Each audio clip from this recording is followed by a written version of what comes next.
यदि प्रतिपल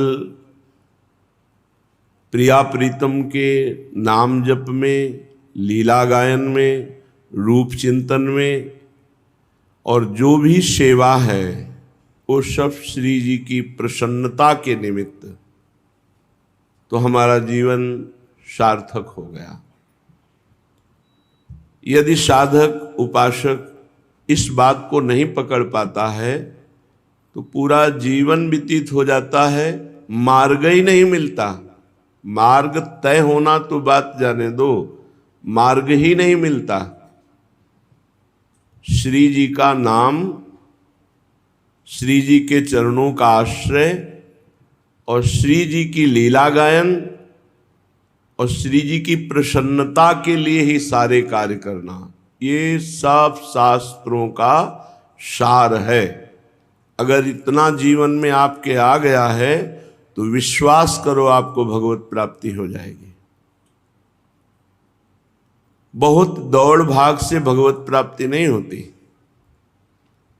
बहुत कठोर साधनों का भी यहाँ प्रवेश नहीं है। यहाँ सहज समर्पण, अपनी इच्छाओं का दमन और अपने आराध्य देव की प्रसन्नता के लिए ही जीवन।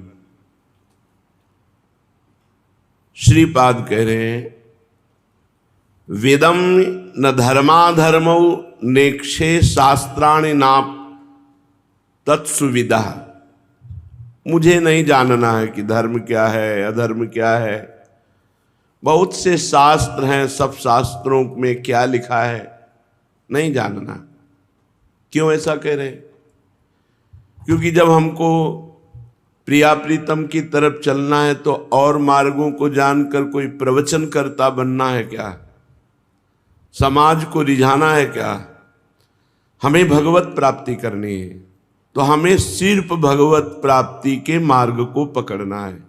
शास्त्रों में बहुत से सकाम अनुष्ठानों का वर्णन है, बहुत से भगवत प्राप्ति के मार्गों का वर्णन है, पर अपने प्रेम मार्ग के पथिक हैं। भक्ति में भी प्रेम लक्षणा भक्ति, प्रेम लक्षणा भक्ति तत्सुख भाव। तो हमें और किसी मार्ग के किलोमीटर गिन के क्या करना है? इसीलिए कह रहे हैं वेद में ना धर्मा धर्मो, मुझे नहीं जानना धर्म क्या है अधर्म क्या है। क्यों? क्योंकि हमें प्रिया प्रीतम का नाम जप करना है, प्रिया प्रीतम के धाम का आश्रय वास है, प्रिया प्रीतम की सेवा, प्रिया प्रीतम के गुण गायन। हमें और कुछ जानना ही नहीं। जब हम परम धर्म में स्थित हो गए तो हमें साधारण धर्मों के ज्ञान की आवश्यकता नहीं। तो उससे गलती हो सकती है? नहीं। क्यों? क्योंकि बुद्धि प्रिया प्रीतम में जिसकी स्थित होती है उसकी बुद्धि में त्रुटि नहीं होती, और जो शरीर में स्थित होती है, भोगों में स्थित होती है, उससे त्रुटि ही त्रुटि है, गलती ही गलती है। श्रीपाद कह रहे हैं मुझे शास्त्रों का भी ज्ञान तत्सुविधा। क्यों? शास्त्र में जो लिखा हुआ है उसका सार है प्रेम। ढाई आखर प्रेम के पढ़े सो पंडित होए। प्रेम आ गया तो मानो आपने सब शास्त्रों का सार पा लिया। प्रेम कैसे होता है?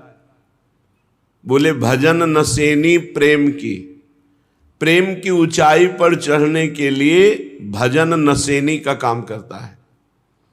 एक एक नाम जब आपको संसार से वैराग्य, भगवान से अनुराग और स्वरूप का ज्ञान ये एक साथ प्रदान करता है।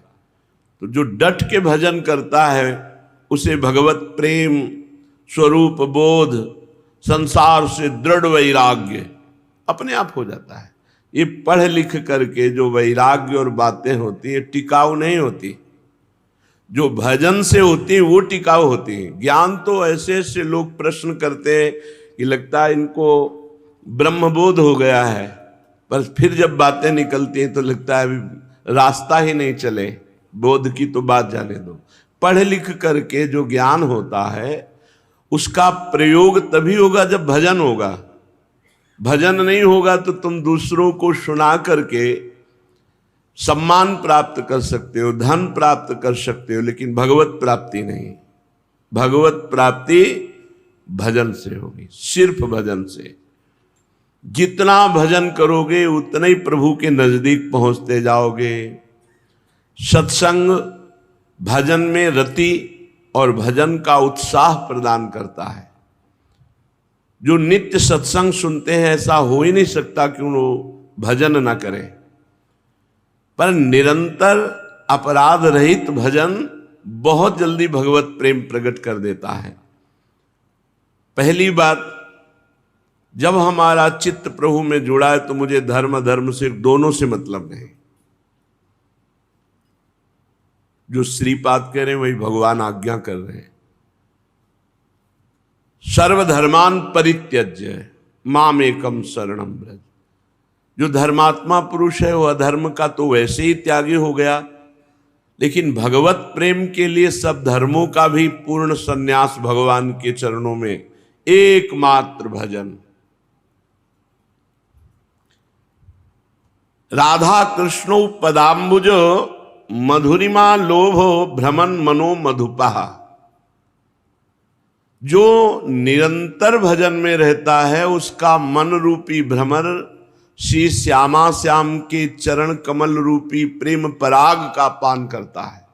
श्री चरणों का जो प्रेम पराग है मन भ्रमर बन करके उसका पान करता है।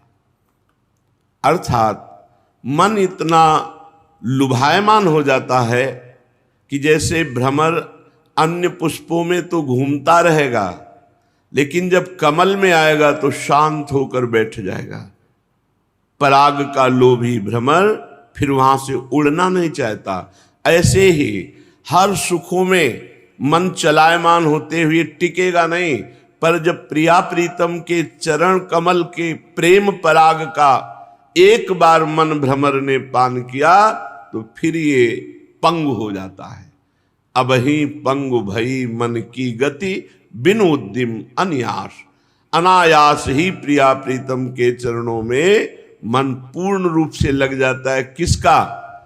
जो ना धर्म धर्म की बात न वेद शास्त्रों की बात, रात दिन भजन में लगे हैं।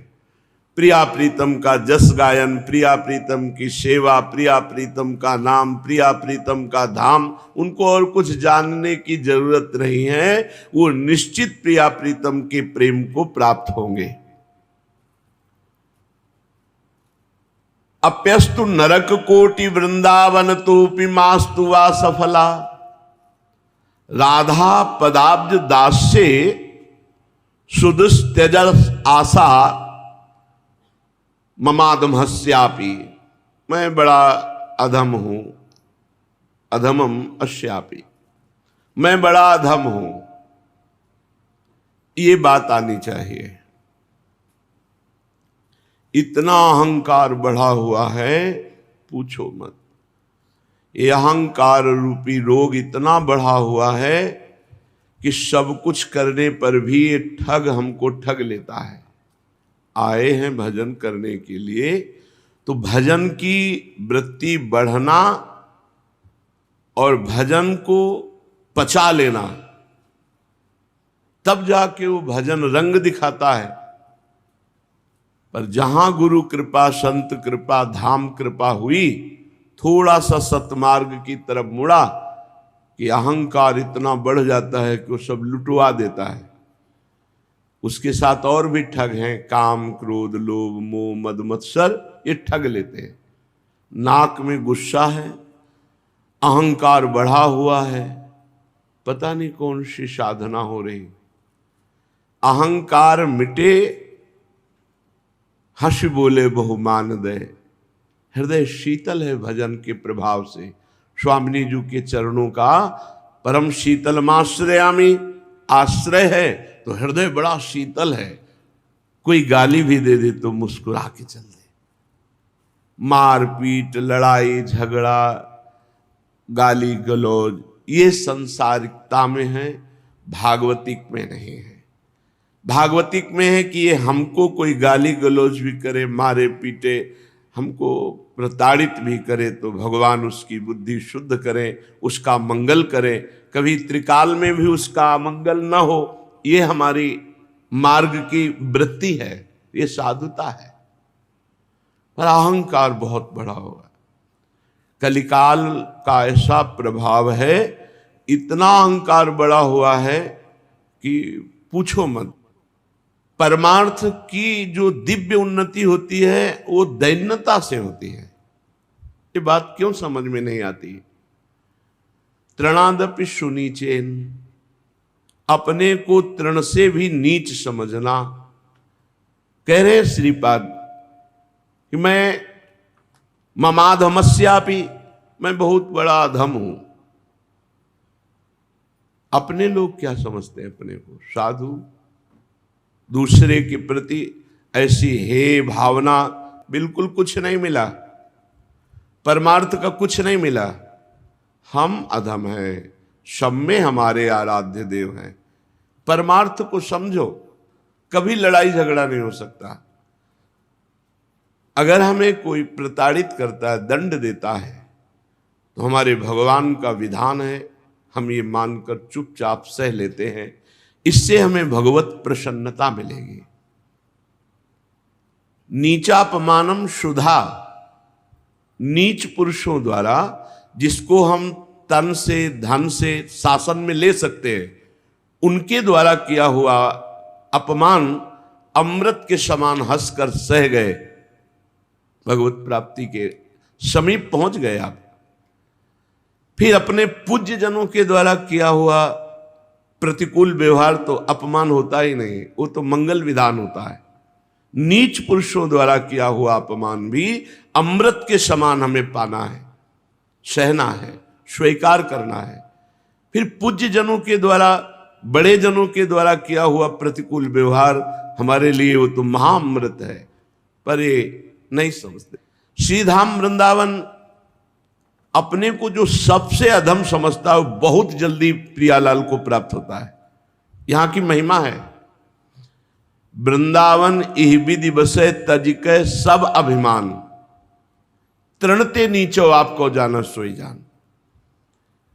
सच्ची मानिए, धाम का विधान, संत का विधान, गुरुजनों का विधान, ये बहुत सोच विचार कर तुम्हारे मंगल के लिए होता है।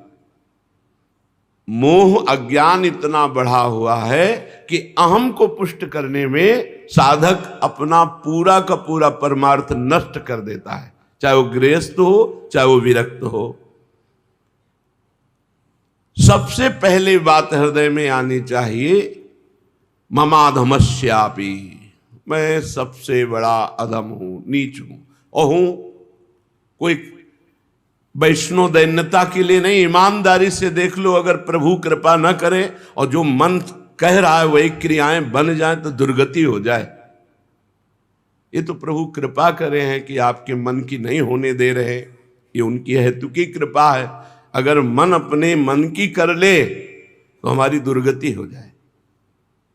तो है तो अधम ही ना, तो स्वीकार कर लो तो परमार्थ प्रकाशित हो जाएगा।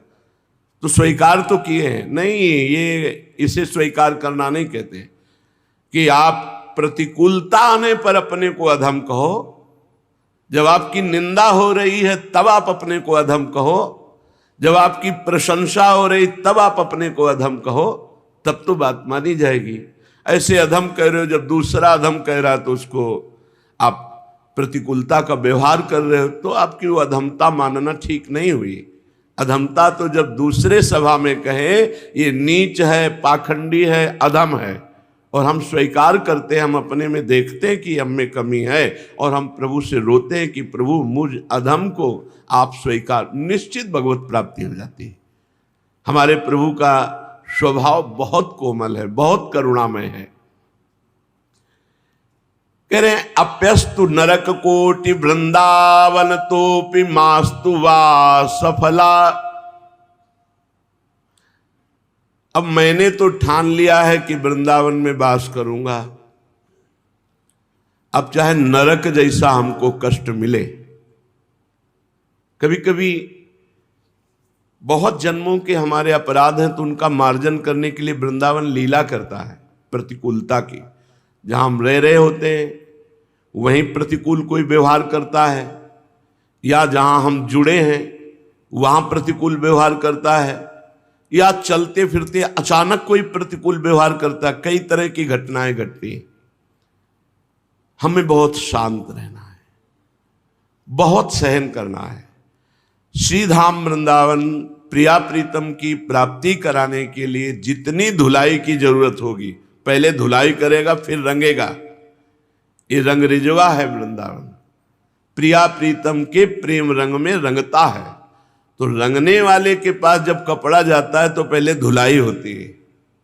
गंदा कपड़ा में रंग नहीं चढ़ता। हम लोग गंदे कपड़े हैं, मलिन कर दिया है हृदय को मनमानी पापाचरण करके बहुत जन्मों से। अब हम वृंदावन आए, गुरु की शरण में हुए, तो पहले धुलाई होगी। उसको सह गए तो रंग बढ़िया चढ़ जाएगा। सह जाओ। समुद्र मंथन अमृत के लिए हुआ, पर निकला पहले विष। शिव स्वरूप आत्मस्वरूप भाव से अंतःकरण के साक्षी बन करके सह जाओ प्यारे, निकल जाओगे। नहीं सह गए फंस जाओगे। रंग नहीं चढ़ेगा, प्रेम रंग नहीं चढ़ेगा। अप्यस्तु नरक कोटि, करोड़ों नरकों जैसा हमें वृंदावन में पीड़ा पहुंचाई जाए, प्रतिकूलता, बड़ा हाहाकार, तो बोले ममास्तु वा सफला, मैं सफल हो गया। वृंदावन में पीड़ा मिल रही, वृंदावन में प्रतिकूलता मिल रही, वृंदावन में हमें रहने के लिए बड़ी समस्या है, पर हमने ठान लिया वृंदावनवास, जीवन सफल हो गया। राधा पदाब्ज दास से क्या मिला? सह गए तो क्या मिला? किशोरी जू के चरणों की दासता। श्री जी देख रहे हैं आपको हर समय। आप श्री जी के घर में रह रहे हैं, श्री जी आपको देख रहे हैं। आप नहीं देख पा रहे, श्री जी देख रहे हैं। आपका एक एक मिनट श्री जी देख रहे हैं। आप कितना भजन कर रहे हैं, कितना श्री जी से प्यार करते हैं, कितना भोगों से, क्या क्या आपके अंदर कूड़ा करकट है। अब आप उनके घर में हैं, आप उनकी शरण में हैं, आप धाम उनका घर है। अब वो व्यवस्था करेंगे आपके हृदय को निर्विकार करने के लिए। तो जब व्यवस्था निर्विकार की होती तब रोना धोना शुरू हो जाता है। प्रतिकूलता तुम्हारे कर्मों को पवित्र करने के लिए है। इस बात को गांठ बांध लो। धामवासी, परमार्थ में चलने वाला, भगवत भक्ति करने वाला, ये गांठ बांध ले कि उसके जीवन में प्रतिकूलता आएगी, विपत्ति आएगा, लोग उपहास करेंगे, लोग उससे मित्रता तोड़ देंगे। ये सब लक्षण भगवान की मिलने के हैं। आप समझो पहले, ये सब भगवत प्राप्ति के लक्षण हैं। अगर ध्रुव जी को झटका ना होता, कटुवचन सुरुचि जी ना बोली होती, तो ऐसी अटल पदवी ध्रुव को प्राप्त नहीं होती। अगर मीरा जी का प्रतिकूलता का व्यवहार जो उनको सहना पड़ा वो ना होता तो आज हम जान ही नहीं पाते कि मीरा जी कौन थी। हमारे जीवन में पक्का समझ लो, भगवत मार्ग के पथिक प्रतिकूलता, तिरस्कार, निंदा, अपमान, ये सीढ़ियां हैं जिनसे हम चढ़कर भगवत प्राप्ति करते हैं। फिर आप डरते क्यों हो? जब चले हो इस मार्ग में तो ये शब्द याद रखो, प्रतिकूलता, निंदा, अपमान, उपहास, ये सब हमारे जीवन की सीढ़ियां हैं जिन पे हम चढ़कर भगवत साक्षात्कार करेंगे। अब डरो कि अरे प्रतिकूलता क्यों आ रही, तो चले किस मार्ग में हो, उस मार्ग की सीढ़ियां क्या है उनको तो समझो। कह रहे हैं करोड़ों नरकों जैसा भयानक दुख मिले तो भी मैं सफल हो गया। क्यों? सह गया। तो क्या मिलेगा? राधा पदाब्ज दास से, श्री किशोरी जी के चरणारविंद की दासता। सुदस त्यजासा, चाहे जितना कष्ट मिले मैं श्री जी के चरणों की दासता की आशा नहीं छोड़ सकता, इसलिए वृंदावन नहीं छोड़ सकता, इसलिए परमार्थ नहीं छोड़ सकता, भगवत प्राप्ति का मार्ग नहीं छोड़ सकता, चाहे मार डालो। इतनी हिम्मत रखो। हम देखते हैं छोटी छोटी बातों में परमार्थ का महत्व नहीं। परमार्थ की पुष्टता साधु वचन और शास्त्र वचन से होगी। माता पिता परिवार ये मोह ग्रसित होते हैं, तुम्हारे शरीर सुख की व्यवस्था कर सकते हैं, तुम्हारे शरीर सुख का चिंतन कर सकते हैं, लेकिन आत्म सुख का चिंतन, आत्म सुख का मार्ग, आत्म सुख की पुष्टता ये गुरुवाणी से होती है, ये शास्त्रों से होती है। हम देखते हैं जब तक आप शास्त्र और संतों की आज्ञा पर चलेंगे तब तक आपको कोई गिरा ही नहीं सकता, और जहां आप थोड़ी मनमानी की वहीं आप फिसल जाएंगे। माया वहीं काई पैदा कर देगी और आप परमार्थ में नहीं चल पाएंगे। यदि दुर्वाच्य शास्त्रम, बहुत बड़ी बात कह रहे हैं, यदि चा त्रुकचेन दीर्यते देहा, कह रहे अगर श्री जी की कृपा से मुझे वृंदावन वास मिल गया तो शास्त्रों दुर्वचन सहना है तो छोटी बात है। अगर वो दरात से हमारे शरीर को भी काटेंगे तो वृंदावन नहीं छोड़ूंगा। त्रुकचेन दीर्यते देहा, चीर दे तो भी नहीं जाऊं। वही जो ध्रुवदास जी महाराज कह रहे, खंड खंड होए जाए तन, अंग अंग सत टूक, वृंदावन नहीं छाड़ियो, छाड़िबो है बड़ी चूक। चाहे काट डाले जाए वृंदावन से नहीं जाएंगे। ये निष्ठा धारण करो। यहां जरा सी बात होने पर मन का उच्चाटन कर लेते हैं। नहीं, परमार्थ का प्रतीक ऐसा नहीं। अगर हमें कोई हजार हजार रोज गालियां दे, यही तो परमार्थ है, सह जाना। यही तो तुम्हें कुछ मिला है, यही तो पता चलता है कि कितना उत्तम साधक है कि आपको कटुवचन बोला जा रहा है, बड़े दुर्वाच्य बोले जा रहे हैं, आप चुप हैं, मुस्कुरा दिए। संत शंभु श्री पद अपवादा, कही सुनी तहां मर जादा है हमारे ऊपर। हमें यदि दुर्वाच्य शास्त्रम यदि च त्रुकचेन दीर्यते देहा, तो मैं सह जाऊंगा, वृंदावन नहीं छोड़ूंगा, परमार्थ नहीं छोड़ूंगा, भगवत मार्ग नहीं छोड़ूंगा, कैसी भी और ऐसा महापुरुषों ने दिखा दिया करके। अब एक बात और बड़ी रहस्यमयी कह रहे हैं जिसको लौकिक बुद्धि से ना लिया जाए। दुष्कर्म कोट्यो यदि तदपि ना राधा प्रियवनम जयहा में, ये आखिरी बात है। मुझे किसी भी तरह वृंदावन नहीं छोड़, काट डालो, गाली दो या कुछ भी, पर ना श्री जी को छोड़ सकता हूं ना धाम को। ये जानते हो, ये श्रीपाद अपने लिए नहीं कह रहे, ये हम लोगों के लिए कह रहे। हम लोग संसार में आसक्त जीव है, कोई अपराध बन सकते हैं, कोई गलतियां बन सकती है। श्रीपाद कह रहे छोड़ने की जरूरत नहीं। आजीवन जो वृंदावन का आश्रय और वास स्वीकार करता है, उसके सारे अपराध वृंदावन क्षमा करके वृंदावने प्रभाव सुन अपनो ही गुण देत।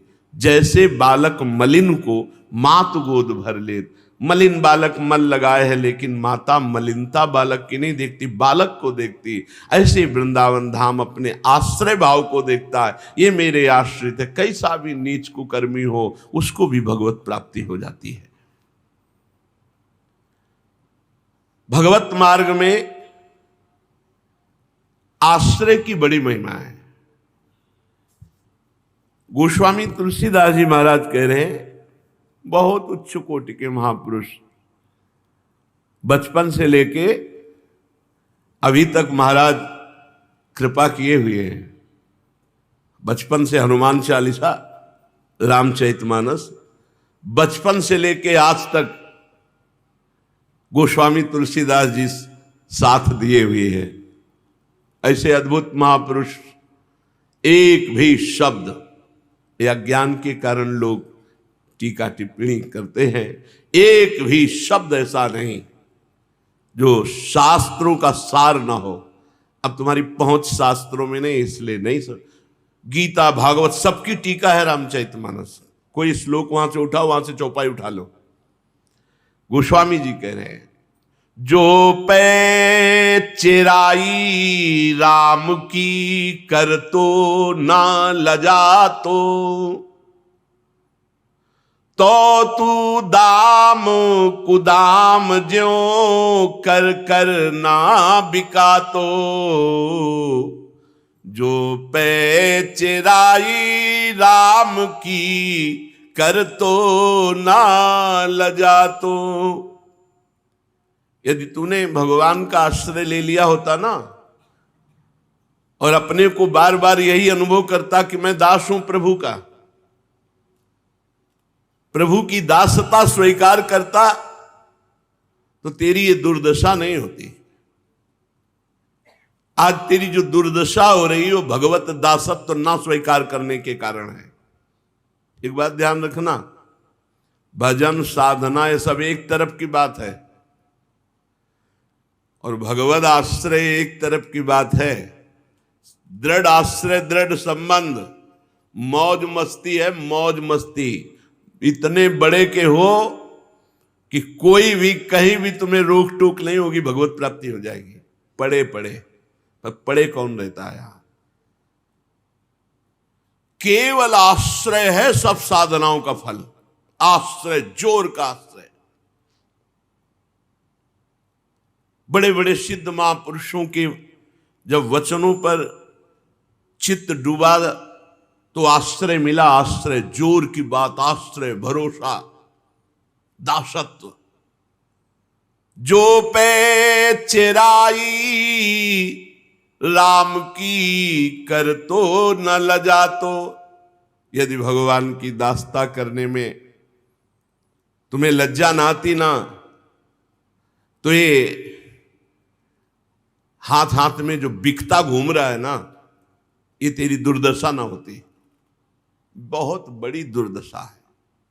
बिक रहा है जीवन, बिक रहा है, चरित्र बेच रहा है, जीवन को बेच रहा है, अपनी प्रत्येक श्वास भोगों के हाथ में दे दिए। भोगों का चिंतन, भोगों का विचार, भोगों की क्रिया बिक रहा है।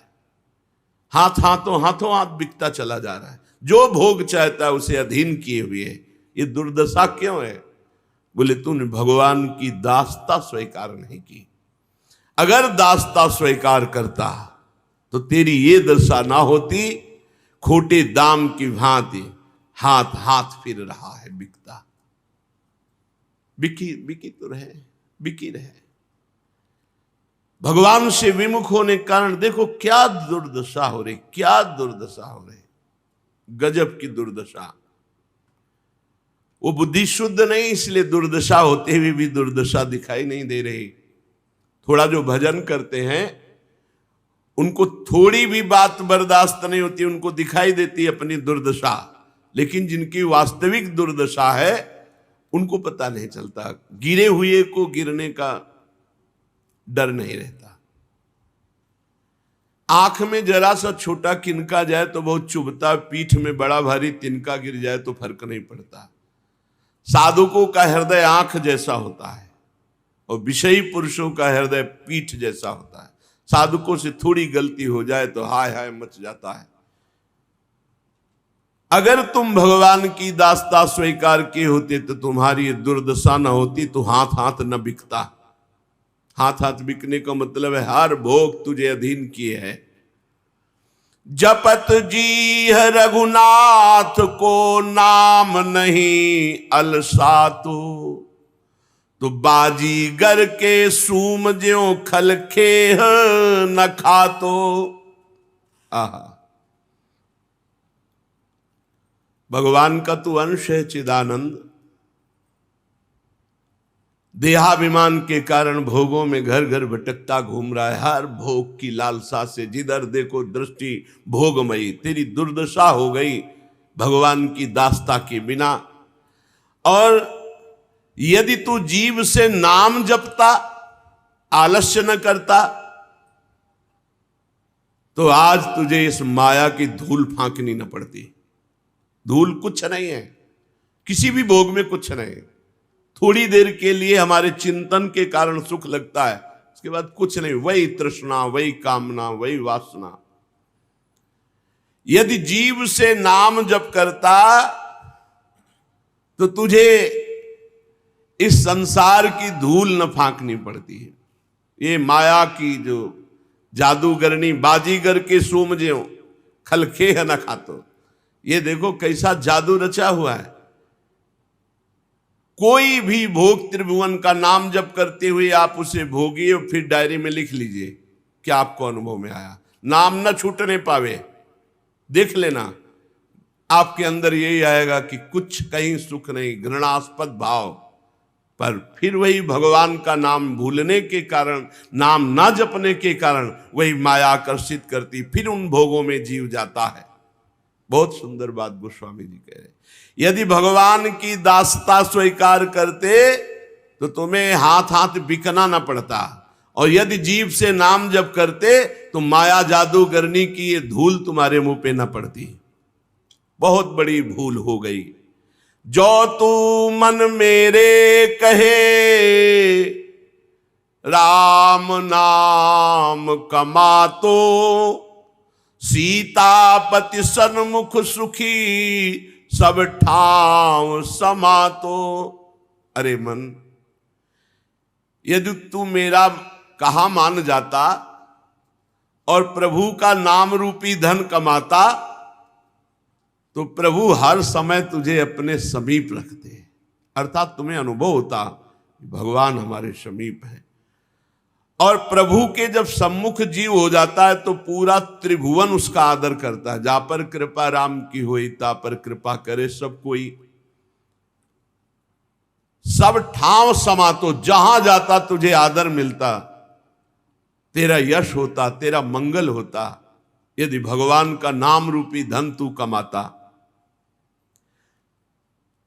सब तेरे अनुकूल हो जाते, लोक परलोक सब ठाव समातो, कहीं भी जाते तुम्हारा आदर ही होता, परलोक में भी। क्यों? तुम्हारे पास नाम रूपी धन है, भगवान की दास्ता है। राम सोहाते तो ही जो तू सब ही सुहातो, काल करम कुल कारणी को ना को हाथो,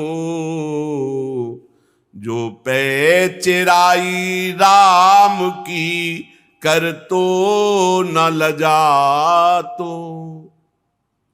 बहुत करुणा है प्रभु की, जिनके हृदय में भगवान की दास्ता है और जबान पे नाम है। बहुत जोर की बात, निश्चित भगवत प्राप्ति, बिल्कुल खरी बात है। हृदय में दास्ता और जबान पे नाम। यदि तुम्हें ये अच्छा लगता भगवान की दास्ता, भगवान का नाम जप, तो तू सबका प्यारा बन जाता।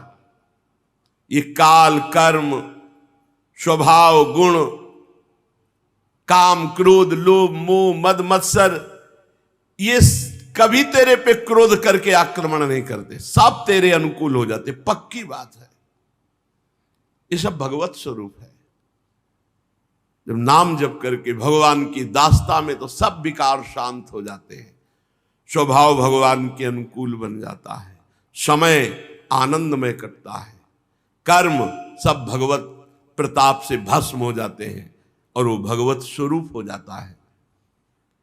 यदि तुम्हें भगवान का नाम अच्छा लगता, भगवान अच्छे लगते, भगवान की दास्ता अच्छी लगती, तो तू सबई सुहातो, तुझे सब प्यार करते। यहां परेशान है जीव, हमें कोई प्यार करे।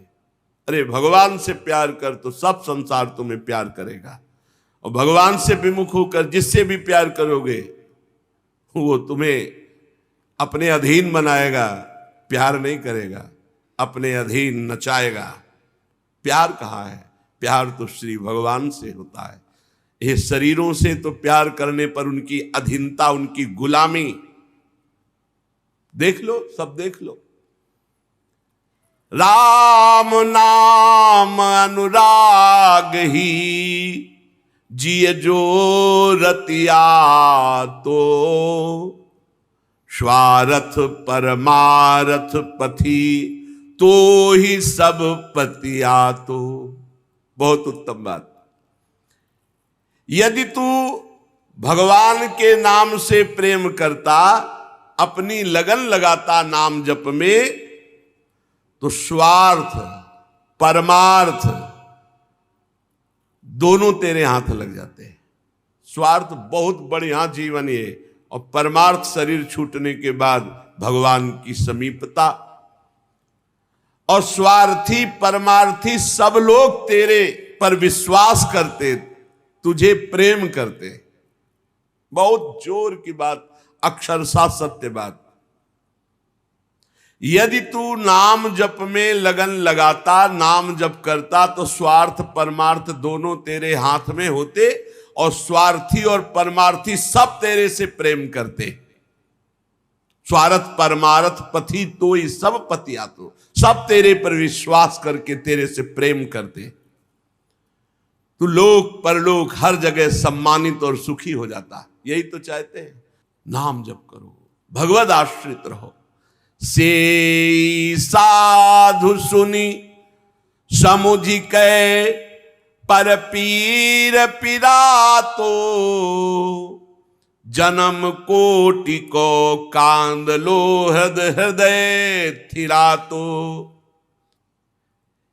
यदि तू संतों की सेवा कर, संतों की अधीनता स्वीकार कर ले, संतों से अपनापन कर ले, तो अब भी सुधर जाए तेरी बात। बहुत कठिन है। गुलाब के फूल में सुगंध है, पराग है, पर कांटों में खिलता है। बहुत संभाल के हाथ डालो फूल लेने के लिए, नहीं वो कांटे लग जाएंगे। ऐसे ही संतों के आसपास कुछ ऐसे स्वभाव भगवान रखते हैं, हाँ, जो कांटे की तरह होते हैं। मणि पर दृष्टि है तो विषधर सर्प में रखी गई मणि। विषधर भयानक विषधारी पे मणि होती है, जिनके विष नहीं होता उनकी मणि नहीं होती। जहां खजाना होता है वहां बड़ी सुरक्षा होती है, और भूल भुलैया भी के मार्ग भी होते हैं। इसलिए महत्संगस्तु दुर्लभो, महापुरुषों का मिलना कठिन, फिर अगम्यों का निर्वाह करना कठिन, निर्वाह करना कठिन। हाँ, बिल्कुल अपने को ऐसे रहने दो। गुरुजनों के जो महापुरुष जन होते हैं बहुत विचित्र, बहुत विचित्र, मतलब हर समय बिल्कुल जैसे युद्ध क्षेत्र में खड़ा हुआ तो समझता किधर से बाण आ जाए, ऐसे गुरुजनों के पास बिल्कुल अलर्ट रहा जाता है, सावधान रहा जाता है कि कब कहां कैसे बोल रहे हैं, क्यों बोल रहे हैं, क्या इसका लक्ष्य हो सकता है, इस चेष्टा का क्या लक्ष्य हो सकता है। बस हर समय हमें उनके चिंतन में, विचार में, उन्हीं की वाक्य में, उन्हीं के द्वारा आदेशित व्यवहार में, बस भगवत प्राप्ति तो बहुत सरल है। भगवत प्राप्ति, क्योंकि अहंकार वही नष्ट करते हैं, गुरुजन दूसरा नष्ट नहीं करता। अहंकार केवल गुरुजन नष्ट करते हैं। अपने को बिल्कुल, अपने को सोचना, बार बार सोचना है कि तन तो हमने गुरु जी को दे दिया, मन दे दिया, प्राण दे दिया, अब मेरा प्रश्न क्या बनता है। बिल्कुल ऐसे जैसे कठपुतली नाचती है, उसको जितना नचाने वाला नाचता है उतना नाचती। ऐसे अहंकार रहित होकर अगर हम समर्पित हो जाएं तो प्रिया प्रीतम आज हमारे हैं।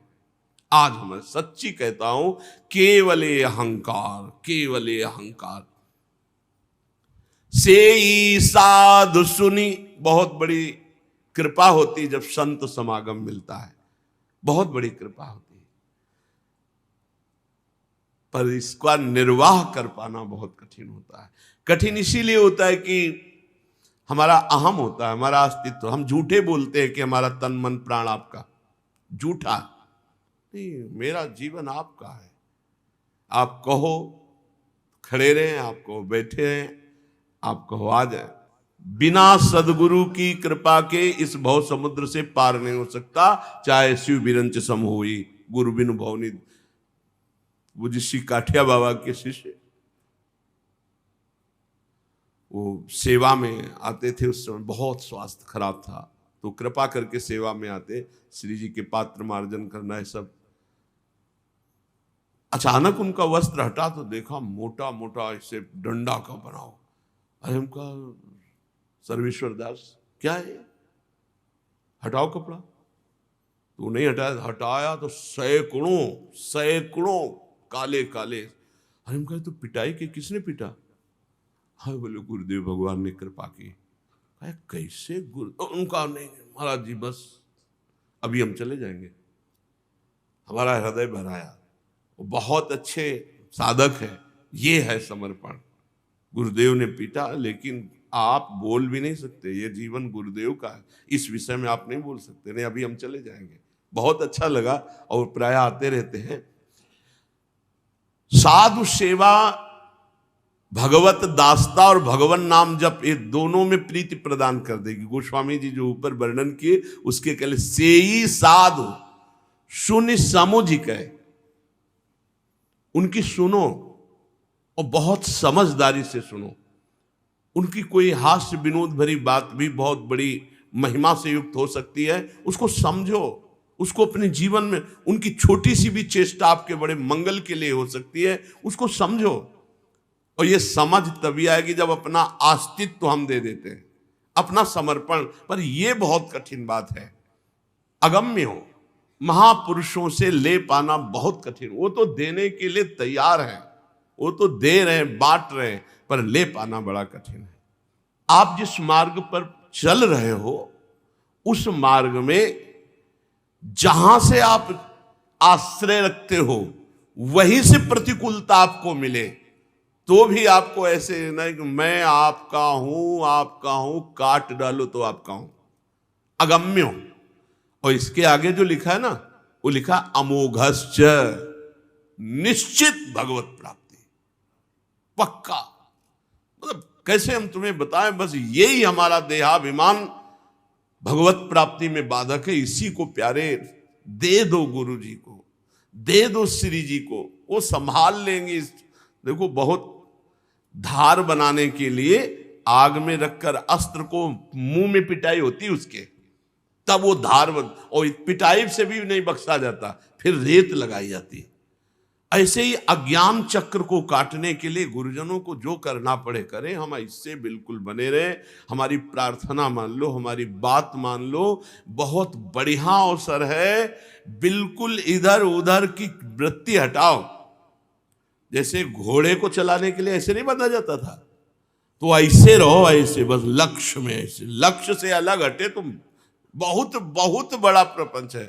अपने को तो जब कभी कोई ऐसी बात आती तब लगता है कि कितनी प्रचंड भगवान की माया है कि परम पद के दरवाजे से जाते जाते वापस कर लेती, परम पद के दरवाजे से वापस, अरे परम पद से वापस कर देती। जय विजय, भगवान की लीला ही सही, पर वापस तो है। सेई साध सुनि समुझिक है, संतों को कैसे सुनि समुझिक है, उनकी महिमा सुने, उनके वचन सुने तो समझ के बहुत होश से, देहाभिमान नहीं। देहाभिमान करोगे तो फिर हट जाओगे।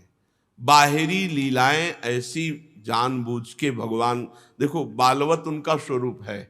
जो सिद्ध महापुरुष होते हैं वो बालवत हो जाते हैं। जैसे बालक की चेष्टाएं संकल्प विकल्प से नहीं होती, संकल्प विकल्प से नहीं होती, वो सिद्ध महापुरुषों की बालवत चेष्टा है। अब अगर भगवान को आपके किसी भी क्षेत्र का ऑपरेशन कराना है तो उनके ऐसे स्वाभाविक जो उनकी चेष्टा होगी, वो कोई द्वेष से नहीं कर रहे, पर आपके साथ द्वेष की लीला शुरू हो जाएगी। अब आपको ऐसे ही रहना है। वो थोड़े दिन का है आवेश, जहां ऐसे ही रहे, फिर उसके बाद जो फल मिलेगा आप निहाल हो जाओगे। बस चुप शांत सहना सीखो, सह जाओ सह जाओ। जितना सह गए तो सहत, देखो सेवक जी ने बहुत शोध के कहा है, सहत सहत बाढ़े भगति गृहतन गुरुहित गार। गुरु ही संभाल सकता है इस मार्ग को, गुरुदेव किसी और कोई नहीं संभाल सकता। तो हम अपने तन मन प्राण गुरुदेव के हवाले कर दिए और चुपचाप सह रहे, परमार्थ बन जाएगा। क्या परमार्थ बनेगा? प्रियालाल की दासता आ जाएगी हृदय में और निरंतर नाम जप होने लगेगा। इन दो के लिए साधन बता रहे हैं, साधु सेवा। सेई साधु, संत सेवा करो। बहुत कठिन है संत सेवा, बहुत कठिन है। संतों की बात मतलब बहुत कठिन है। जो अब पता नहीं, मतलब सबको ऐसा अनुभव होता है कि नहीं होता, अपने को तो अनुभव होता है कि सबसे कठिन दुनिया में अगर है तो संत सेवा कठिन है, सबसे कठिन। भगवान की भी सेवा कठिन नहीं, वो तो बहुत मस्त है। थोड़ी मिश्री भोग लगा दो तो राजी, वो कुछ कहेंगे नहीं, नमक न डालो तो राजी, जैसे लगा दो। लेकिन संत सेवा बहुत कठिन है, बहुत विचित्र, अति विचित्र। भगवान को अधीन करने वाले इन संतों को जो सुनी समुझ से ही सुनी, उनकी बात समझ करके और उनकी सेवा, भगवत प्राप्ति पक्की। मन बड़ा चंचल है, इसे परमात्मा में लगाने की सामर्थ्य हमारी नहीं है। देख लो आप, ये गुरु कृपा से लगती है, हमने देखा है। गुरु कृपा से मन प्रभु में लगता है, और कृपा तब होती जब हर तरह से देख लेते हैं मेरा है। पक्की बात समझ लेना। जो बड़ी बड़ी, अब कैसे तुम्हें सब बातें बताएं, बड़ी बड़ी साधनाओं से नहीं बनता, वो मुस्कुराहट से बना दिया, मंद मुस्कुराहट से बना दिया। इसलिए गृहस्थ या विरक्त जितने भी साधक हो, आपको केवल एक बात समझनी कि मेरा जो तन का अपनापन है, जो मन का अपनापन है, जो अहंकार है, यही भगवत प्राप्ति नहीं होने दे रहा, और इसे गुरुदेव को हमें दान में दे देना है। हमारे गुरुदेव किशोरी जो है, किशोरी जी गुरुदेव है। तन वांग मनोभीर अमलय सोहम तव्यासिता, इतना ही खेल है, पूरी साधना के इतने खेल है। शरीर, वाणी, मन और स्वयं ऐसे हो जाओ, बस यार पड़े रहो, भगवत प्राप्ति हो जाएगी। पर इसकी परीक्षा होगी, तुम्हारा तन कि गुरुदेव का, तुम्हारा मन कि गुरुदेव का। बेमतलब दबका दिया तो मन को बुरा लग रहा है, तो मन किसका था, मेरा था कि गुरुदेव का? गुरुदेव का था तो मुझे कोई बुरा नहीं लगा। और ऐसे है, एक से एक भगवत समर्पित साधक हैं सृष्टि में, ऐसा तो नहीं कि नहीं है। हमारी परमार्थ की गति अगर पुष्ट होगी तो संत सदगुरुदेव के सेवन से होगी, पक्का समझ लो। गोस्वामी जी, भगवान नाम, दासता, दो ये सिद्ध वस्तु हैं। अंदर से आश्रय दासता का और निरंतर भगवान नाम, और ये होगा उसी के हृदय में जो साधु सेवी। सुनी समुझ कहे, फिर हृदय में क्या थी, पर पीर पिरातो, मतलब दूसरे का जरा से भी दुख बर्दाश्त ना होना, ऐसा हृदय द्रवित होने लगता है। संत की कृपा से जब हम परमार्थ में चलते हैं तो जरा भी किसी को कष्ट हो तो बर्दाश्त नहीं होता, हृदय इतना कोमल हो जाता है। और हमारे हृदय में करोड़ों जन्म का मैल जमा है। जन्म कोटि को कांद लो, हृदय हृदय थिरातो, करोड़ों जन्मों की गंदगी भरी है। तो जहां संत कृपा हुई, संत की अधीनता, गुरु की अधीनता हुई, उनकी कृपा दृष्टि पड़ी, तो जन्म जन्म की गंदगी हमारे हृदय की चली गई, और एकदम शीतल निर्मल हृदय।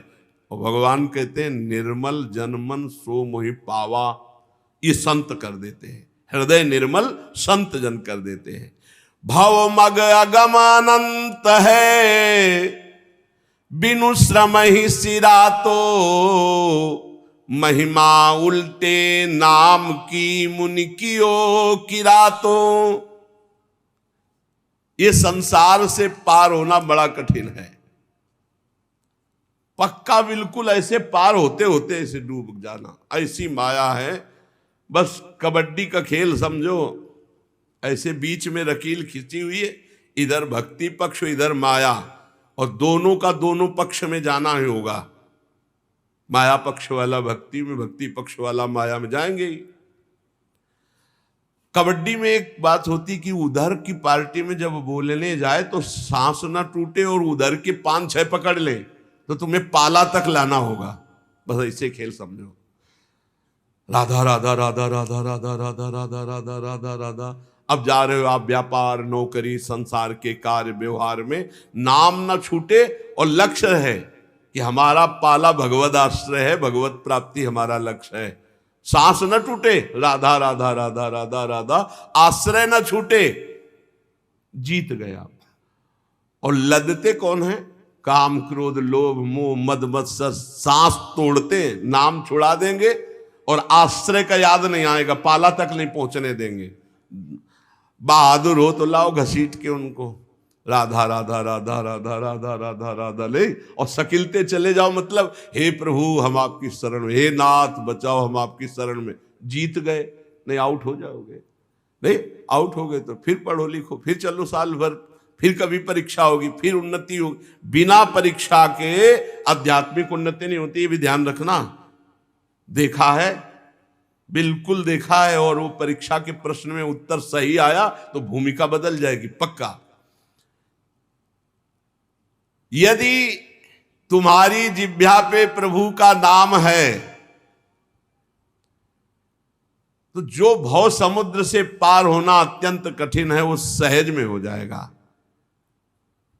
जब राम राम नहीं कह पाते थे, मरा मरा कहे, तो ब्रह्म बोध हो गया, तो तुम सीधे राम राम कहोगे तो तुम्हें भगवत बोध नहीं हो जाएगा। अरे मूर्ख, अमर अगम तनु पाई सो, जड़ जाए न जातो, हो तो मंगल मूल तू अनुकूल विधातो। जो मन प्रीति प्रतीति सो, राम नाम ही नारातो। तुलसी राम प्रसाद सो, तिहु ताप न सातो। जो पे चिराई राम की, कर तो न लजातो। अरे मूर्ख, तेरा ये शरीर देवताओं को भी दुर्लभ है, जो मानव देह मिला है। इस मानव शरीर से यदि तू नाम जप करो, भगवत दासता स्वीकार कर ले, तो बिना प्रयास के दुर्गम संसार से सुगमता पूर्वक पार हो जाए। यदि तू निरंतर नाम जप करने लगे तो तीनों ताप से तू जलने से बच जाए। इसलिए खूब नाम जप करो। भगवान के जितना आश्रित रहोगे इतना सुख मिलेगा कि इसके बराबर कोई सुख नहीं है।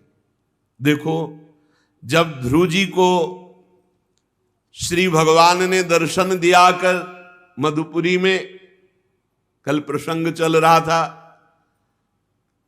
भगवान गरुड़ पर विराजमान हैं। ध्रुव जी ऐसे देखकर आनंद मगन हो रहे, मानो नेत्रों से पी जाएंगे, बाहों से जकड़ लेंगे। भगवान भी कूद पड़े गरुड़ से, साष्टांग दंडवत ध्रुव जी भगवान के चरणों में। भगवान को देखकर कुछ बोलना चाहते, स्तुति करना चाहते, पर वो कुछ जानते नहीं कैसे स्तुति करे। सर्वांतर्यामी भगवान उनके मन की बात जानकर पांचजन्य शंख को कपोल से स्पर्श करा दिया। जो ही स्पर्श किया ब्रह्मबोध हो गया।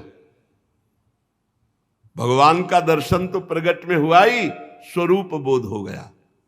ब्रह्म के स्वरूप का बोध होते ही समस्त ज्ञान विज्ञान के हृदय में। ध्रुव जी भगवान की स्तुति करने लगे। योऽन्तः प्रविश्य मम वाचमिमां प्रसुप्तां, संजीवयत्यखिल शक्तिधरः स्वधाम्ना। अन्याश्च हस्तचरण श्रवणत्वगादीन्, प्राणान्नमो भगवते पुरुषाय तुभ्यम्। एकस्त्वमेव भगवन्निदमात्मशक्त्या, मायाख्ययोरुगुणया महदाद्य शेषम्। सृष्ट्वानुविश्वपुरुषस्तद्सद्गुणेषु, नानेव दारुष विभावसुवद् विभासि। ध्रुव जी ने कहा, प्रभु आप सर्वशक्ति संपन्न हैं, योऽन्तः प्रविश्य मम वाचमिमां प्रसुप्ताम। मेरी सोई हुई वाणी, ये जो मुखर हो रही है, आप ही मेरी वाणी में प्रवेश कर गए। मेरे हृदय में आप प्रवेश होकर स्वयं बोल रहे हैं, क्योंकि मुझे पता है कि मुझे बोलने की सामर्थ्य नहीं। योऽन्तः प्रविश्य मम वाचमिमां प्रसुप्ताम, मेरी सोई हुई वाणी को आपने अंतःकरण में प्रवेश करके अपने तेज से प्रकाशित कर दिया।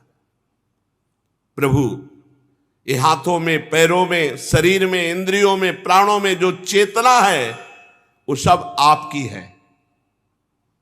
पकड़ो इस, जिसके हाथ पैर सब चल रहे हैं, जो कुछ हो रहा है सब भगवत शक्ति से हो रहा है, भगवान से हो रहा है। काहे का अहंकार? मैं आप अंतर्यामी भगवान को प्रणाम करता हूं। भगवान आप एक ही हैं, परंतु अपनी अनंत गुणमयी माया शक्ति से इस महदाद संपूर्ण प्रपंच को रच करके, अपने आप को संपूर्ण प्रपंच के रूप में रच करके और अंतर्यामी से उसमें प्रवेश किए हैं। फिर इसके इंद्रियादि असत गुणों में उनके अधिष्ठात्र देवताओं के रूप में अनेक रूपों में आप भास रहे हैं। वस्तुतः हैं आप एक। हे नाथ, सृष्टि के आरंभ में ब्रह्मा जी ने भी आपकी शरण लेकर आपके दिए हुए ज्ञान के प्रभाव से ही इस जगत को सोकर उठे हुए पुरुष के समान देखा था। हे दीनबंधु, आपके चरण तल का मुक्त पुरुष भी आश्रय लेते हैं। कोई भी कृतज्ञ पुरुष आपके चरणों को कैसे भूल सकता है? प्रभु, ये शरीर मुर्दा है, इसमें चेतना आपकी ही है, नहीं है मुर्दा। समतुल्य शरीरों के द्वारा भोगे जाने वाला विषय, इंद्री, ये नरक में भी मिलता है, नारकी पुरुषों को भी। इसलिए नूनम विमुष्ट मतयस्तव माययाते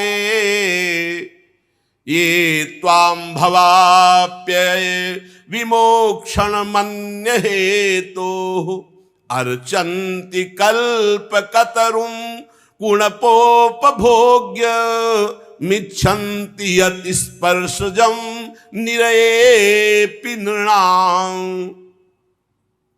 जो इस मानव देह को पाकर भजन न करके केवल भोगों में बिता रहा है, अरे ये भोग तो नारकी जीवों को भी मिल रहे हैं। विषय सुख के लय लालायित होकर भगवत प्राप्ति का लक्ष्य ना रखकर जो भोगों में लगा हुआ है, प्रभु बड़ी दुर्गति है। हे जन्म मरण के बंधन से छुड़ा देने वाले कल्पतरु स्वरूप प्रभु, साधना का केवल उद्देश्य भगवत प्राप्ति होना चाहिए, अन्य कोई उद्देश्य नहीं रखना चाहिए। नहीं उसकी बुद्धि आपकी माया के द्वारा ठगी जाएगी, केवल उद्देश्य भगवत प्राप्ति। हे नाथ,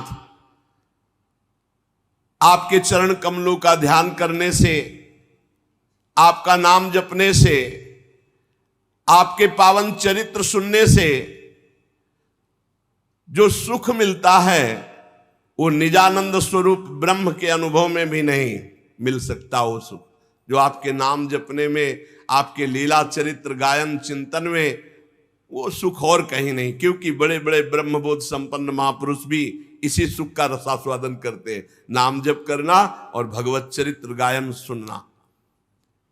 प्रभु, फिर जिन्हें काल की तलवार नष्ट कर देती है, ऐसे इस मृत्यु लोक के या स्वर्ग लोक के या अन्य लोकों के सुख, उनमें कैसे हम तुलना कर सके? नाम जापक, भगवत लीला गायन, भगवत चरित्र सुनने वाले को जो सुख मिलेगा वो किसी और को नहीं। भक्ति मुहुः प्रवहतां त्वयि मे प्रसंगो भूयादनंत महता ममलाशयानां एनांजसोल्बणमुरुव्यसनं भवाब्धिं नेसे भवद गुण कथामृत पान मत्तः तेना स्मरन्त्यतितराम प्रियमी स्मर्त्यम ये चान्वदः श्रुत सुहृद गृह वित्त दारा ये त्वजनाभ भवदीय पदारविंद सौगंध्य लुब्ध हृदय सुकृत प्रसंगा। हे प्रभु, मेरा भी हृदय बहुत जल रहा है। ध्रुव जी ने कहा, मेरे से चूक हो गई। मैं जब चला था तो मेरे हृदय में था कि मैं सर्वोच्च पद प्राप्त करूंगा। इसका कारण हुआ कि बहुत समय तक हमने संतों का संग नहीं किया। इसलिए यदि आप हम पे प्रसन्न हैं तो अपने भक्तों का संग दीजिए, विशुद्ध हृदय महात्मा भक्तों का संग, जिनका केवल लक्ष्य भगवत प्रेम, भगवत चरणारविंद। भक्ति मुहु प्रवहताम त्वयि में प्रसंगो। विशुद्ध हृदय केवल प्रभु का गुणगान, नाम जप, प्रभु का चिंतन, नाम जप, लीला गुणगान आहार है, उनका जीवन है। उनको कोई फल फूल से मतलब नहीं है। जिनकी आप में अविच्छिन्न भक्ति भाव है, उनके संग से आपके गुण, आपकी लीला कथा सुनने को मिलता है, उससे प्रेम प्रकट होता है। और मैं प्रेम उन्मत्त हो जाऊंगा उस लीला कथा सुन सुन करके। इस संसार समुद्र से पार होने के लिए बिल्कुल सहज उपाय नाम जप और सत्संग। खूब भगवत चर्चा सुनो। ध्रुव जी कह रहे हैं, मुझे आप अपने प्रेमी भक्तों का संग दीजिए।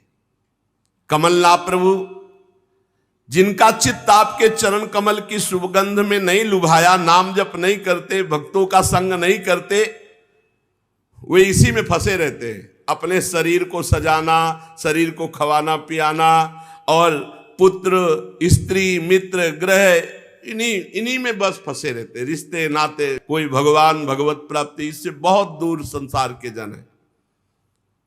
हे अजन्मा परमेश्वर,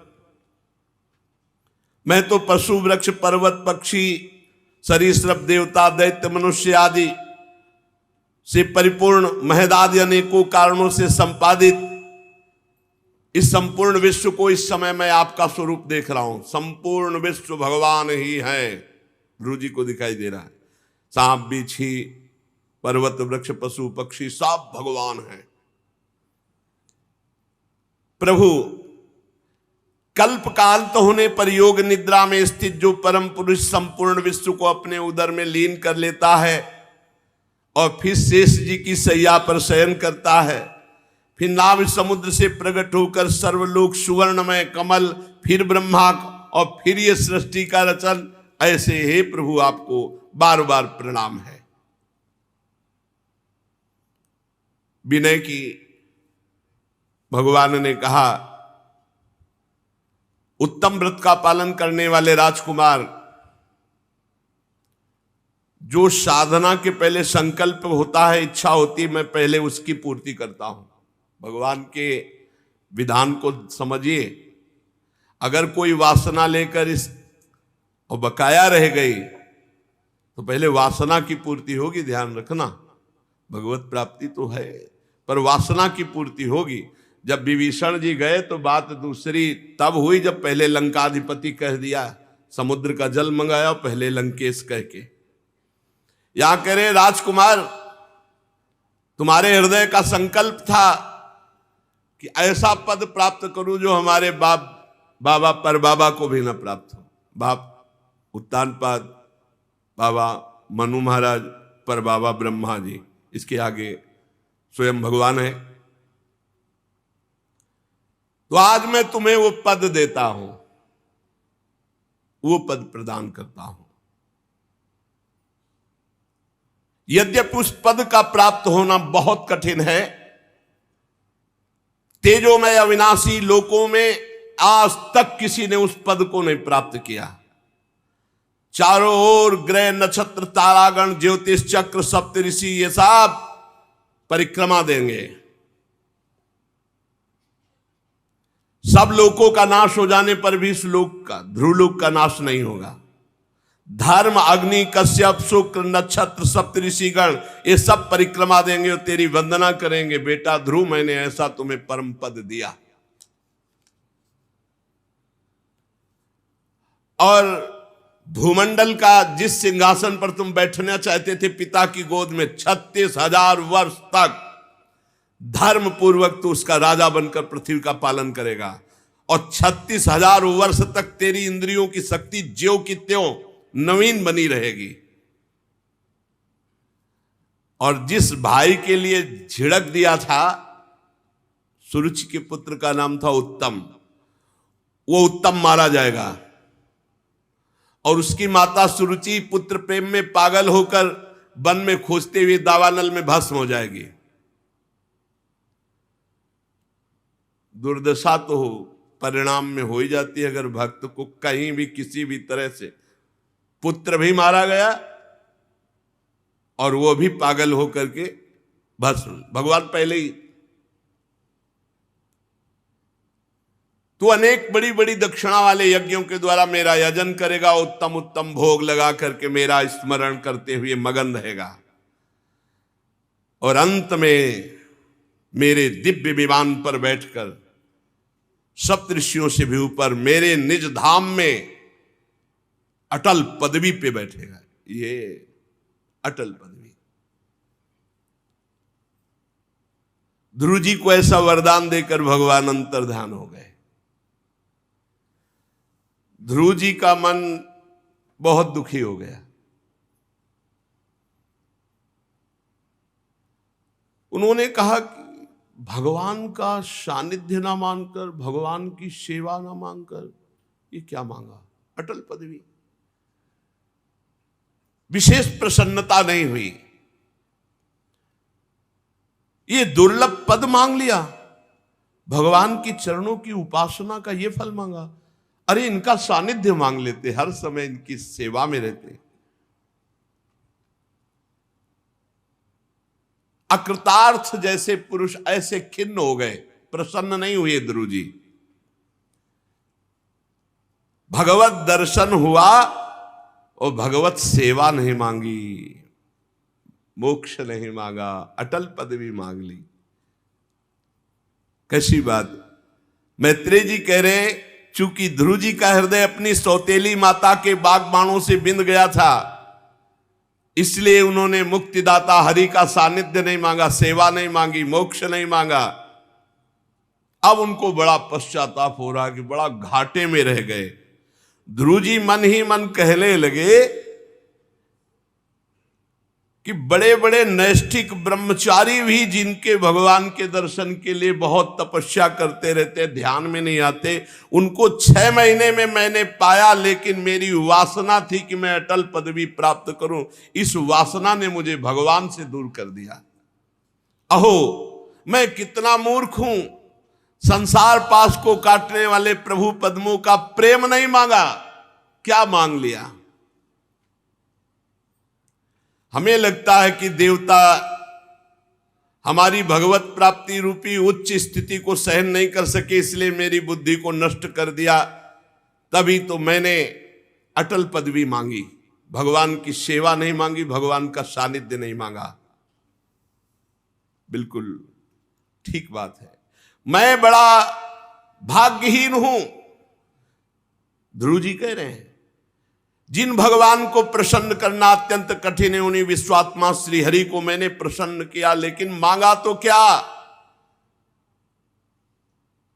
ठगा गया। मैं पुण्यहीन हूं। जैसे कोई कंगला चक्रवर्ती सम्राट से भूसी सहित चावल की कनी मांग ले, ऐसे ही मैंने भगवान से अटल पदवी मांग ली। आत्मानंद प्रदान करने वाले भगवान को नहीं मांगा कि प्रभु मुझे आप चाहिए। ये अब पश्चाताप हो रहा। इसलिए उन्होंने कहा मुझे अपने प्रेमी जनों का संग दीजिए, जिससे हमें प्रेम प्राप्त हो। भगवान से अगर मांगना है तो सिर्फ भगवान मांगो। ध्रुव जी को अटल पदवी प्राप्त होने पर भी भगवान से मांगना है तो भगवान मांगने का मतलब आपका चिंतन बने, आपका नाम जप करूं, आपकी लीला कथा हो, आपके साथ रहूं। हमें वो कुछ नहीं चाहिए, कोई पदवी नहीं। यत्र यत्र मम जन्म कर्म भी नारके परमे पदे अथवा राधिका रत निकुंज मंडली तत्र तत्र हृदय में विराजता। ये चतुरता है मांगने की। मांगना है प्रभु से भजन करके, तो प्रभु से यही मांगो कि आप चाहिए, आप हर समय आपको देखता रहूं, आपका सुमिरन करता रहूं, आपकी सेवा। चूक न करना, भगवान से भजन करके अगर और कुछ मांगोगे तो घाटा ये है। जैसे ध्रुव जी कह रहे कि मैं बड़ा मूर्खतावत, जैसे कोई सम्राट से भूसी युक्त चावल की कनी मांग ले, ऐसे मैंने भगवान से अटल पदवी मांगी, भगवान को नहीं मांगा। आए, दर्शन दिए, वरदान दिए, चले गए। अगर यही कह देते आपका सानिध्य चाहिए, आपकी सेवा चाहिए, तो भगवान छोड़ नहीं सकते थे। निरंतर भगवान का सानिध्य। श्री मैत्रेय जी कहते हैं, विदुर जी तुम्हारी श्री मुकुंद पादारविंद में बहुत प्रीति है, तुम निरंतर भगवत चिंतन में मगन रहते हो। जो भजन में संतुष्ट रहता है, ध्यान देना, उसे भगवत प्रेम प्राप्त होता है। वो कोई और पदवी नहीं चाहता। भजन में संत मतलब हमारा भजन हो रहा है, इससे बड़ी हमें कोई सिद्धि नहीं, कोई लाभ नहीं, इससे बड़ा कोई लाभ नहीं। भजन चल रहा है, सब ऐसे को प्रेम प्राप्त हो। प्रेम अत्यंत दुर्लभ वस्तु है। ध्रुव जी ऐसा विचार करते हुए अपने नगर की ओर लौट आए। जे ही राजा उत्तानपाद ने सुना कि ध्रुव जी लौट रहे हैं, बहुत पहले तो विश्वास ही नहीं हो रहा था। बहुत आनंदित हुए देवर्षि नारद जी की बात याद करके, आनंद से अधीर होकर के ये समाचार देने वाले को बहुमूल्य हार दिया कि ध्रुव जी तपस्या करके परिपूर्ण होकर भगवत साक्षात्कार करके पधार रहे हैं। राजा उत्तानपाद ने पुत्र का मुख देखने के लिए बड़े बड़े विद्वान ब्राह्मणों को आगे करके, बड़े बूढ़े मंत्री बंधुजनों को आगे करके स्वर्ण जटित रथ पर सवार होकर नगर के बाहर आए और शंख ध्वनि की, ब्राह्मणों ने वेदत ध्वनि की, मांगलिक बाजे बजने लगे। सुनीति जी और सुरुचि जी दोनों पालकियों पे चढ़कर ध्रुव जी के दर्शन के लिए आई। ध्रुव जी ने जे ही देखा महाराज उत्तानपाद रथ पर विराजमान है, दंडवत की। पुत्र को दंडवत करते देख करके उत्तानपाद रथ से कूद पड़े और प्रेमातुर होकर ध्रुव को भुजाओं में। अब ये पहले के ध्रुव नहीं है। जे ही स्पर्श किया सारे पाप नष्ट हो गए। तुरंत परम पवित्र भगवत साक्षात्कार किए हुए तो, और स्पर्श से तुरंत प्रभाव पड़ता है। ठीक, अगर भगवत प्रेमी का स्पर्श, तो कर्म बंधन कट जाए, कर्म बंधन कट जाए। ध्रुव जी का जे ही आलिंगन हुआ, महाराज उत्तानपाद के समस्त पाप युक्त जो बंधन थे, कर्म थे, वो सब नष्ट हो गए। क्यों? क्योंकि भगवान का साक्षात्कार करके ध्रुव जी आ रहे हैं। बड़ा आनंद उत्तानपाद के हृदय में। उन्होंने ध्रुव का मस्तक श्रृंगार हृदय से लगाया और अपने आंसुओं से ध्रुव का अभिषेक किया। ध्रुव जी पिताजी के चरणों में प्रणाम करके आशीर्वाद पाकर दोनों माताओं को प्रणाम किया। सबसे पहले छोटी माता सुरुचि को प्रणाम किया। दूर से दोनों माताओं को देखा, पर नजदीक जाकर, क्योंकि सुरुचि की ही कृपा से प्रतिकूल व्यवहार कृपा होता है। जैसे बिल्व मंगल जी को जब भगवदानंद की अनुभूति, तो सबसे पहले वंदना की चिंतामणि वैश्या की, कि अगर तू कड़ुआ व्यवहार ना करती तो मैं तेरे में फंसा रहता और गोविंद की प्राप्ति नहीं होती। तूने कड़ुआ व्यवहार करके धन्य कर दिया, मुझे भगवत प्राप्ति करा दी।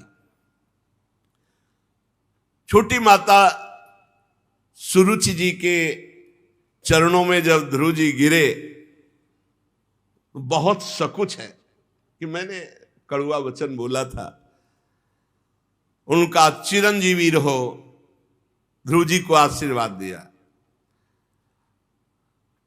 जिस पर भगवान प्रसन्न हो जाते हैं उस पर पूरा विश्व प्रसन्न हो जाता है। जिस पर भगवान कृपा करके देख लेते हैं पूरा विश्व उसके आगे झुकता है। तस्मै नमन्ति भूतानि निम्न माप इव स्वयं यस्य प्रसन्नो भगवान। जिसके ऊपर भगवान प्रसन्न है पूरा विश्व नमन करता है उसको, पूरा विश्व प्यार करता है उसे। उत्तम भाई से भी ध्रुव जी मिले। फिर ध्रुव जी की माता सुनीति ने अपने प्राण प्यारे पुत्र को गले लगाकर बहुत आनंद अश्रु बहाए। माता सुनीति बार बार ध्रुव को प्यार कर रहे हैं और पूर्ववासी प्रशंसा कर रहे हैं कि धन्य है सुनीति जी, पुत्र हो तो आप जैसा जो भगवत प्राप्ति करके आ रहा है। जननी तो वही है जो भगवान का प्रेमी महापुरुष प्रकट करे। बहुत दिनों से इस भूमंडल की रक्षा करने वाला राजकुमार बाहर था तो सबका हृदय व्याकुल था। आज हम सब प्रजा सुखी हुए ऐसे सुनीति के सामने ध्रुव जी की प्रशंसा कर रहे हैं। जो शरणागत भयभंजन भगवान का भजन कर लेता है उसको कुछ भी करना बाकी नहीं रहता, वो मृत्यु पर भी विजय प्राप्त कर लेता है। ये मृत्यु भी उसके लिए दुखदाई नहीं होती। बहुत लाड़ प्यार ध्रुव जी को मिला।